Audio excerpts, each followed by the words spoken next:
Good morning childrens, welcome to class UKG.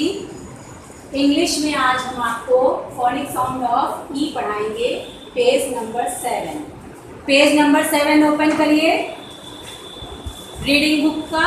Page number 7। HEN hen, PEN pen, TEN ten, BED bed, SHED shed, RED red, JET jet, NET net, PET pet. इसकी voice आपको भेजनी है, छोटा सा video बनाकर।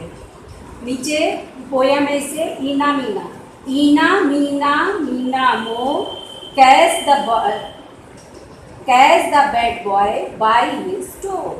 If he cries, let him go. Eena meena meena mo. Once again, Eena meena meena mo catch the bad boy by his toe. If he cries, let him go. Eena meena meena mo. आपका homework है reading book page number 7। Let's enjoy.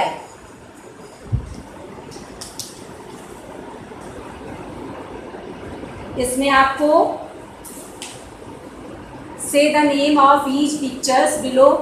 Contact these pictures with E sound of the letters in the center.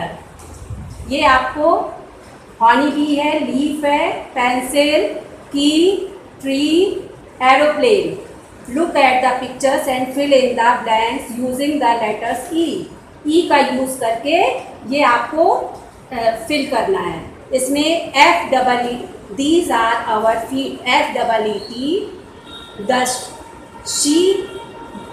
The sheep has wool, SHEEP sheep. This is my bed, BED bed. The mouse is eating cheese, CHEESE cheese. A bird is on a tree, TREE tree. You eat EGG egg. इसको आपको, ये आपका homework है और इसका voice आप जो है छोटा सा वीडियो बना के भेजिएगा। Thank you.